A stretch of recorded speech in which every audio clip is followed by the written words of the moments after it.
Pour une affaire de subordination, il y a des témoins Jean-Pierre Bemba Azali a quitté tout l'exécutif yango.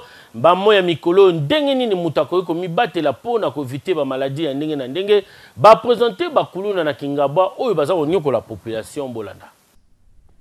Affaire subordination des témoins contre Jean-Pierre Bemba na CPI, verdict qui rendu mokolalelo jeudi 8 mars 2018 kuna na la haye. Esika wapi chambre d'appel est renvoyée na première chambre d'instance.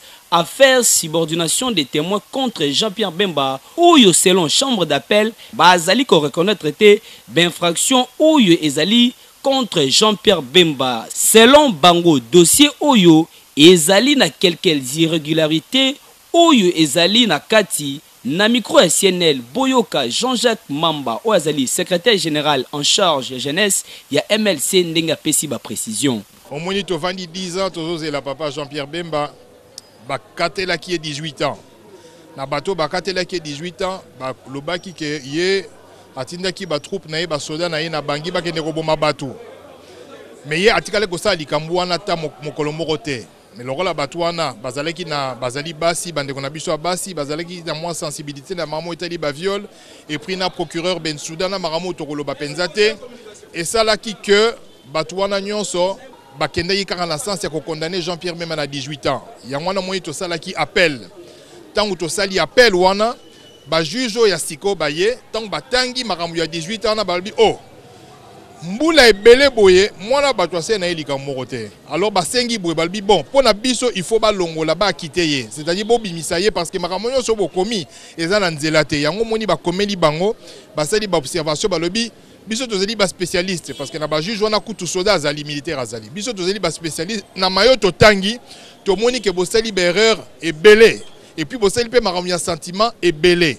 Yango ba komeli bango balbité na niveau na biso to moni ke mutu ane fois ça nini abima nde batindeli bango mukanda po na ba bongisa po basala nyonso babimisa président Jean-Pierre Bemba pe ba quitter.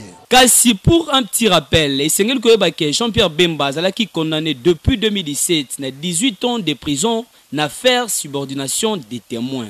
Ekeyo. Oui.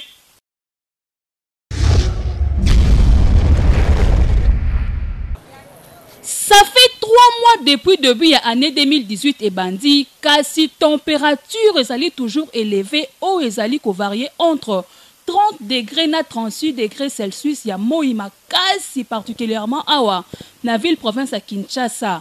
Kobanda 6h du matin, 18h du soir. Oyo d'autre part et comme ko déshydraté ba papa na ba maman oyo mingi ba mesana ko tambola na se ya moyi.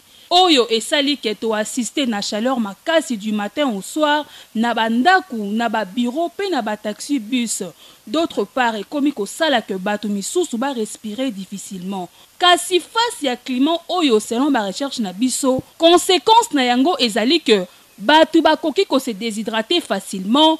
Koyoka mutu pasi pe misu pasi. Na yango esengeli na mutu nyonso amela au moins 5 litres ya mai par jour, c'est-à-dire ata verre moko ya mai après 1 heure.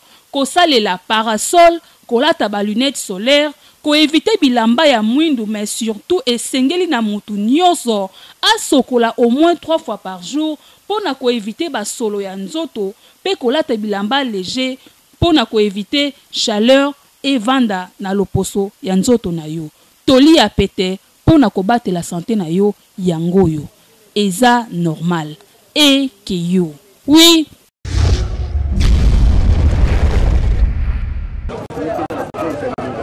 Bana mibali oyo bomoni bavandi na seboye baye matanga te botu na ngai nini. Bazali bakuluner minene oyo batroublaka ordre public awa na Kingabwa na commune ya Limete.